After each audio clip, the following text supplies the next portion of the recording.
जय श्री राम भाई। आप सभी का स्वागत है हमारे चैनल श्री राम कृपा में। अगर आप पहली बार हमारे चैनल पर आए हैं तो लाल कलर का सब्सक्राइब बटन दबाकर सब्सक्राइब करें और बेल आइकन को भी दबा दें जिससे आपको कोई भी वीडियो मिस ना हो। अगर आप हमारी ये वीडियो देख रहे हैं तो कमेंट में जय श्री राम लिखना ना भूलें। दोस्तों, हवन कैसे करें और हवन क्यों करना चाहिए? हवन में क्या क्या सामग्री की जरूरत होती है? क्या हम स्वयं भी हवन कर सकते हैं बिना किसी पंडित जी के? हवन से क्या क्या हमें फायदे होते हैं? और क्या शाबर और वैदिक मंत्रों को जब सिद्ध किया जाता है तो उन्हें हवन की जो प्रक्रिया होती है, तरीका होता है, क्या वो अलग अलग होता है? आज की वीडियो में इन तमाम प्रश्नों के उत्तर हम आपको देंगे कि ये तमाम प्रश्न जो हैं एक एक करके आपके सामने रखेंगे। तो आइए शुरू करते हैं। देखिए, हवन पहली बात तो क्यों किया जाता है?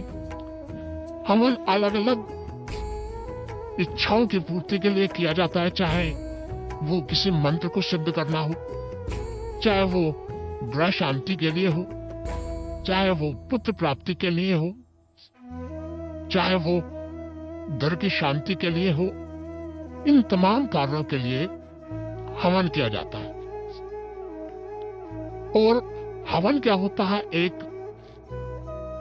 आजकल तो मार्केट में आपको तांबे के पात्र मिलेंगे, हवन कुंड जिन्हें कहते हैं, जिनमें हवन कर सकते हैं आप। अगर वो भी पॉसिबल ना हो तो मिट्टी का सकोरा आता है, कुम्हार के पास आपको मिलेगा, उसमें आप हवन कर सकते हैं।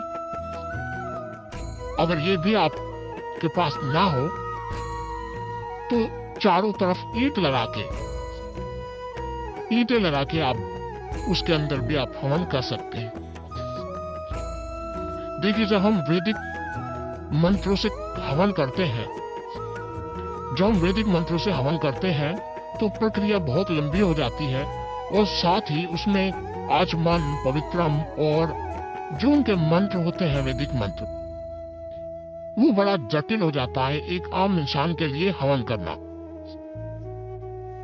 संस्कृत के मंत्रों को याद करना, आचमन का मंत्र, पवित्र होने का मंत्र, भोग लगाने का मंत्र, दिया जलाने का मंत्र, अग्नि प्रज्वलित करने का मंत्र, ये तमाम जो मंत्र हैं, ये एक आम व्यक्ति को नहीं याद होते। तो क्या एक ऐसा तरीका हो जिससे एक आम व्यक्ति भी हवन कर सके? आज वही तरीका मैं आपको बताने जा रहा हूं। तो देखिए, जो हवन है उसमें अधिकतर, जैसे मैंने आपको बताया, तांबे का पात्र या फिर मिट्टी का सकोरा या फिर ईंटों के द्वारा आप हवन कुंड बना सकते हैं और उसमें हवन कर सकते हैं। हवन में जो या तो चंदन की लकड़ियों का प्रयोग किया जाता है, या पीपल की लकड़ियों का, बरगद की लकड़ियों का, या फिर आम की लकड़ियों का। अलग अलग इच्छा पूर्ति के लिए अलग अलग लकड़ियों का प्रयोग किया जाता है। या फिर जो गोबर के उपले होते हैं, कंडे जिन्हें हम कहते हैं, उन पे भी आप हवन कर सकते हो। अगर आपको कुछ भी अवेलेबल ना हो तो आप उनके द्वारा हवन कर सकते हैं। जब हम हवन करते हैं तो चाहे वो छोटा हवन हो, चाहे वो छोटा हवन कुंड हो, चाहे वो बड़ा हवन कुंड हो, उसमें कम से कम 5 लकड़ियों की आवश्यकता होती है। कम से कम 5 होने चाहिए, उससे ज्यादा हो भी सकती है। या फिर 5 उपले होने चाहिए। अगर 5 उपले नहीं ले सकते आप, छोटा हवन कुंड है, तो 5 उपले की जो 5 उपले में जो उपला है, एक उपले को 5 भागों में तोड़ दीजिए और उस प्रकार हवन कुंड में डालकर हवन कर सकते हैं। अब मैं आपको बता देता हूं, जो हवन है इससे क्या क्या हमें फायदे होते हैं। देखिए, हवन करने से सबसे पहले तो किसी भी मंत्र को जब सिद्ध किया जाता है तो हवन जरूर किया जाता है। चाहे वो 108 बार हवन करना हो, चाहे वो 5 माला हवन करना हो, चाहे जो मंत्र आपने सिद्ध किया उसका दशांश हवन करना हो, वो हर मंत्र के लिए अलग अलग विधान है। और साथ साथ में, जैसे मैंने बताया, ग्रह शांति के लिए, घर की शांति के लिए, पुत्र प्राप्ति के लिए, धन प्राप्ति के लिए, ग्रह दोष को मिटाने के लिए, पितृदोष मिटाने के लिए, इन तमाम कार्यों के लिए हवन की आवश्यकता पड़ती है, हवन किया जाता है। अब मैं बता देता हूं, वैसे नॉर्मल जो हवन में पूरा आपको बता रहा हूं कि हवन में किन किन सामग्री की आवश्यकता होती है। फिर मैं आपको बताऊंगा कि आप उन सामग्री में से क्या क्या सामग्री छांट कर हवन कर सकते हैं जो कि आपको आसानी से मिल जाए।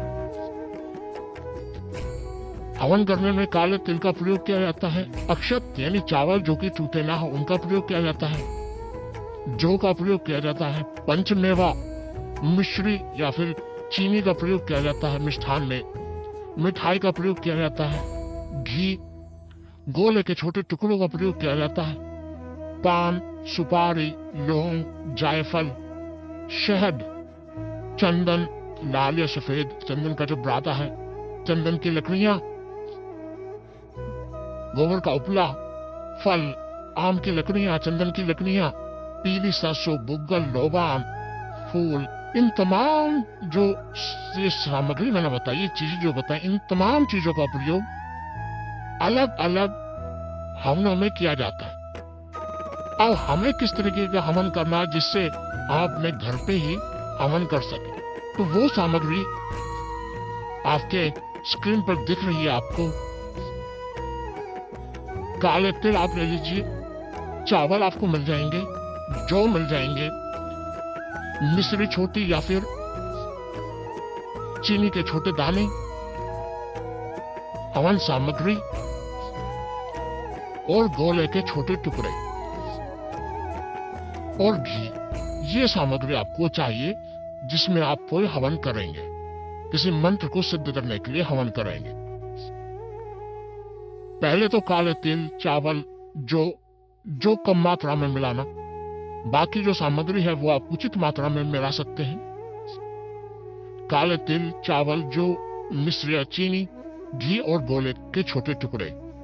गोले के छोटे टुकड़े को आप घिसकर सामग्री में मिक्स कर सकते हैं और साथ में थोड़े से अलग कर सकते हैं, जो कि गोले के टुकड़े हवन को प्रज्वलित करने के काम आते हैं, जलाने के काम आते हैं, ताकि उसकी अग्नि ना बुझे। तो इस सभी सामग्री को मिक्स कर लीजिए और मिक्स करने के बाद जब आप एक आसन पे बैठ के अपने इष्ट देव का जोत जलाते हैं, आप दीपक जलाते हैं और जब आप हवन के लिए तैयार होते हैं, तो उस समय भी आप पानी के गिलास में कुछ मीठा डाल लीजिए, कच्चा दूध डाल लीजिए। उसके बाद जब आप सामग्री के लिए तैयार होते हैं तो हवन जो है उसके पास भी एक दीपक आपको जलाना होता है, धूपबत्ती आपको जलानी होती है। उसके बाद जब आप आहुति देते हैं तो जो मंत्र आपने सिद्ध किया है, मान लीजिए ओम नमः शिवाय कोई मंत्र है, तो ओम नमः शिवाय इस मंत्र की आहुति अब आप नहीं डालेंगे डायरेक्ट। पहली आहुति आप डालेंगे अपने पितृदेव की, फिर डालेंगे दूसरी आहुति अपने कुल देव की, तीसरी आहुति कुल देवी की, चौथी आहुति गांव खेड़े की, पांचवी आहुति अगर आपके कोई गुरु है, गुरु नाम की, या फिर भगवान शिव को गुरु मान के भगवान शिव की एक आहुति डाल दीजिए। उसके बाद भगवान गणपति के नाम की एक आहुति डाल दीजिए। उसके बाद अगर आप 108 बार आहुति डालते हैं, यानी 108 बार एक माला आप हवन करते हैं, तो आप उस मंत्र का उच्चारण करिए जिस मंत्र को आपको सिद्ध करना है। और अगर मंत्र के आगे स्वाहा है तो ठीक है, वरना कोई भी मंत्र हो तो स्वाहा जरूर लगाइए। जैसे ओम नमः शिवाय स्वाहा, ओम नमः शिवाय स्वाहा, ओम नमः शिवाय स्वाहा, देवादिदेव महादेव नमः स्वाहा, देवादिदेव महादेव नमः स्वाहा, आदन दृष्टि प्रातन दोनों छोटे से जो फलरात देखो सुनिया शब्द का तमाशा स्वाहा, शिव गोरक्षण चित्रा मादेश गुरु जी का स्वाहा, ओम हरियाबा महाराज राम नमः स्वाहा। मतलब कोई भी ऐसा मंत्र हो उसके आगे आपको स्वाहा जरूर लगाना है। और स्वाहा जो है वो जो अग्नि देवता है उनकी पत्नी का नाम है।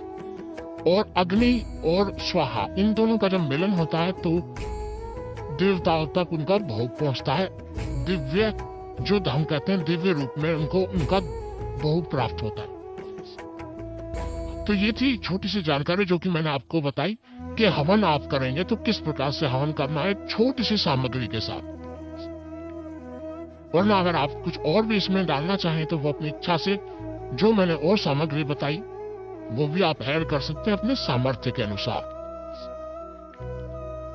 जैसे आप गूगल ऐड कर सकते हैं, लोबान ऐड कर सकते हैं,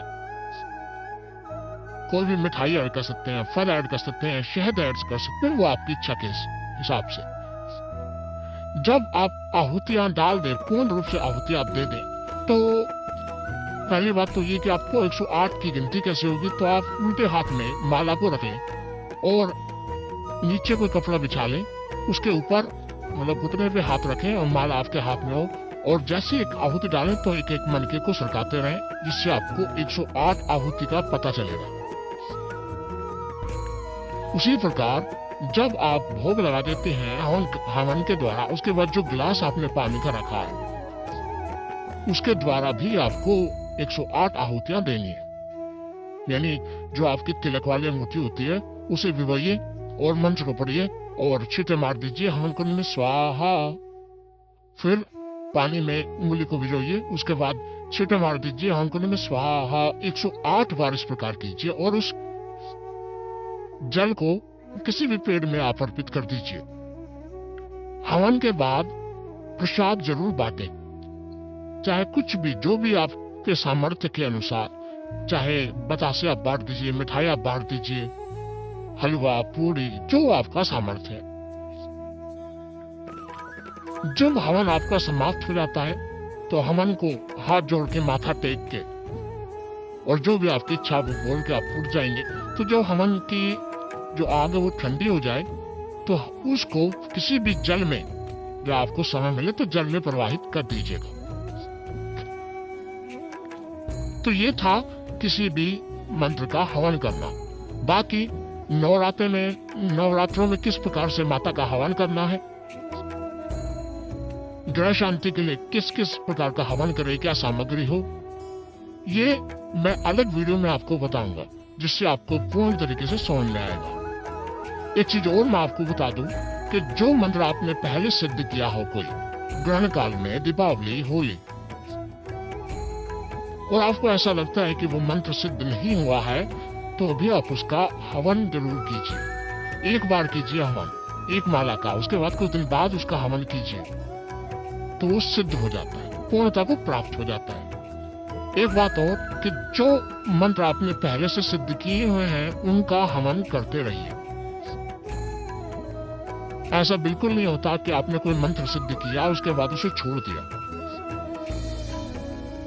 या तो आप उसकी डेली एक माला कीजिए, या फिर महीने 2 महीने में एक हवन एक माला का जरूर कीजिए उसका, जिससे उस मंत्र की शक्ति जो है वो जागृत रहती है और साथ ही वो तुरंत कार्य करता है। तो ये थी हवन के बारे में कुछ महत्वपूर्ण बातें जो मैंने आपको बताई। बाकी मुझे आशा है ये जानकारी आपको पसंद आई होगी, और किसी दिन मैं आपको लाइव हवन करके दिखाऊंगा, सामग्री तमाम चीजें मैं आपको दिखाऊंगा अपने पूजा घर में कि मैं कैसे हवन करता हूँ, वो सारी चीजें आपको मैं दिखाऊंगा। एक लाइक कीजिए ताकि हमारा उत्साह बढ़ता रहे। कोई भी प्रश्न है तो कमेंट कीजिए, हम आपके कमेंट में जरूर आप उस प्रश्न का उत्तर देंगे। शेयर कीजिए ताकि और लोगों तक ये जानकारी पहुंचे।